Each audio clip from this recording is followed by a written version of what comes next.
নমস্কার, কেমন আছেন সবাই? প্রিয়াঙ্কা লাইফস্টাইলের নতুন আরেকটি ব্লগে আমি প্রিয়াঙ্কা আপনাদের সবাইকে স্বাগত জানাই।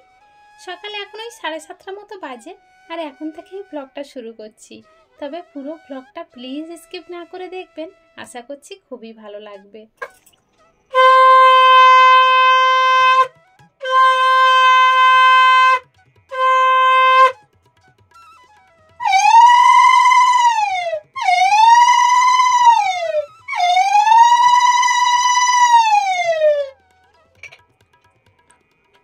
সকাল থেকে এতটাই গরম যে বাসি কাজ সারতে সারতে ঘেমে স্নান করে গিয়েছিলাম, তাই একেবারে স্নান করে এসে ভগবানের ভোগটাও দিয়ে নিয়েছি।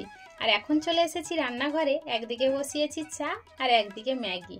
তৃষ্ণা খাবে ম্যাগি আর আমরা খাবো চা।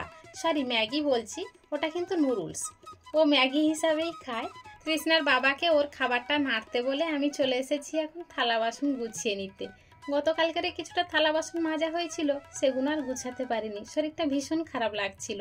এত গরম পড়েছে, ঘরের মধ্যেও সহ্য করা যাচ্ছে না, আর কোনো কাজেও এনার্জি লাগছে না। শুকনো থালা বাসনগুলো সব জায়গা মতো গুছিয়ে রেখে ভিজে থালা বাসনগুলো এখন উপর দিয়ে নিলাম।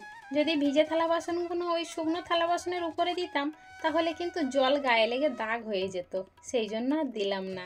আর এদিকে নিয়ে চলে এসেছি তৃষ্ণার খাবার আর আমার চা আর বিস্কুট। তৃষ্ণার বাবা খেয়ে নিয়েছে, কিন্তু তৃষ্ণার বাবাকে একটু নাড়তে বলেছিলাম খাবারটা, উনি আর খেয়াল করেনি খাবারের রসটা শুকিয়ে গিয়েছে। ঝোল ঝোল না থাকার কারণে ওটা বাটির খোলে বসে গিয়েছিল, এখন সেটাকে চামচ দিয়ে ভালো করে নেড়ে দিচ্ছে। চা খেতে খেতে তিনজনে বসে গল্প করছিলাম। দূরে একটু চোখ গেল, দেখলাম নারকেল গাছের গায়ে একটা কাঠঠোকরা পাখি এসেছে। কি অপূর্বভাবে ওরা যে গাছটাকে ঠোকর দিয়ে পোকাগুলো খায়, সত্যি এটা ভীষণ একটা ভাবার বিষয়। যেখানে আমরা মানুষ হয়ে গাছগুলোকে কেটে নষ্ট করে দিচ্ছি, কিন্তু ওই গাছেরই অক্সিজেনের জন্য আমরা বেঁচে রয়েছি, সেটা কিন্তু আমরা একবারও ভাবি না। আর এই পাখিটি গাছটাকে আরও কিছুদিন বেশি বাঁচার জন্য গাছের পোকাগুলো খেয়ে নষ্ট করে দিচ্ছে। ভগবানের সৃষ্টির কাছে আমাদেরকে সবসময় হার মানতেই হয়। আমরা মানুষ হয়ে যে একটা গাছের পোকাগুলোকে যে মারবো সেটাও আমরা পারি না, কিন্তু একটা পাখি তার সামান্য ওই ঠোঁট দিয়ে গাছের সব পোকাগুলোকে টেনে বের করছে। তাহলে তার ঠোঁটের ক্ষমতাটা কত, সেটা একবার ভাবতে হবে। ছোটবেলায় সবসময় ভাবতাম যে কাঠঠোকরা পাখি গাছটাকে নষ্ট করে দিচ্ছে, কিন্তু যখন 3 না 4 একটা বইতে পড়া পড়েছিলাম কাঠঠোকরা পাখিরা গাছের পোকা খায়, তখন থেকে ভাবতাম যে না, এই পাখিটা খুবই উপকারী। কিন্তু আজও সেই পড়াগুলো মনে রয়েছে। পাখিটির দিকে একবার খেয়াল করলে আপনারা দেখতে পাবেন, পাখিটি যখন গাছটাকে ঠোকর দিচ্ছে আবার কিন্তু ঠোঁটটা গাছের গায়ে ঘষে নিয়ে তারপরে নিজের গা চুলকাচ্ছে। আবার নিজের গা যখন চুলকানো হয়ে যাচ্ছে, ঠোঁটটা আবার গাছের গায়ে ঘষে তাই পোকা খেতে যাচ্ছে। এখান থেকে একটা জিনিস বুঝতে পারলাম, আমরা মানুষ যে শুধু পরিষ্কার পরিচ্ছন্ন তা কিন্তু নয়, পাখিরাও কিন্তু পরিষ্কার পরিচ্ছন্ন। আর আজকের বাড়িতে এনেছিল পোনা মাছ, সেটা কচু আলু দিয়ে রান্না করব। আর পোনা মাছের যে মাথা, সেটা একটু বাঁধাকপি এনেছিল, সেটা দিয়ে একটা চচ্চড়ি করব।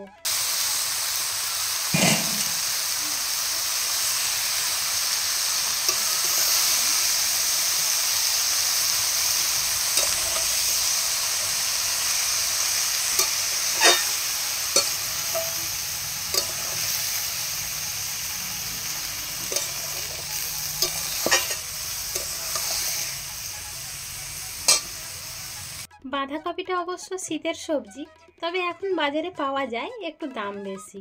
আমরা আগে বাঁধাকপি ফুলকপি একদমই খেতাম না, কারণ গ্যাস হতো। শীতকালে হয়তো হার্ডলি 2 দিন আনা হতো, কিন্তু এবারে ব্যাঙ্গালোরের ডাক্তার তৃষ্ণার বাবাকে বাঁধাকপি খেতে বলেছে।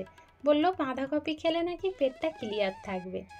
আর রান্না করে নিয়ে এখন চলে এসেছি। তৃষ্ণার বাবাও কাজে চলে গিয়েছে, ওনাকে গুছিয়ে দিয়েছি। আর এখন তৃষ্ণা খেতে বসেছে, তাই ওকে ভাত খেতে দিচ্ছি। কচুর হালকা পাতলা ঝোল আমার মাম্মামের খুবই প্রিয়, আর মাছের লেজাটা খেতে একটু বেশি ভালোবাসে। তবে কচুর তরকারিটা একটু সাদা সাদা দেখছেন, ঠিকই দেখছেন, আসলে আমি কাঁচা লঙ্কার তরকারি করি তো, সেই জন্যে। খাওয়া দাওয়া করতে করতে আজকের ব্লগটা তাহলে এখানেই শেষ করছি। দেখা হচ্ছে খুব শীঘ্রই নতুন আরেকটি ব্লগের সাথে। ততক্ষণ পর্যন্ত সবাই ভালো থাকবেন, সুস্থ থাকবেন, সাবধানে থাকবেন। আর ব্লগটি কেমন হলো অবশ্যই কমেন্টে জানাবেন। ভালো লাগলে একটা লাইক করে দেবেন।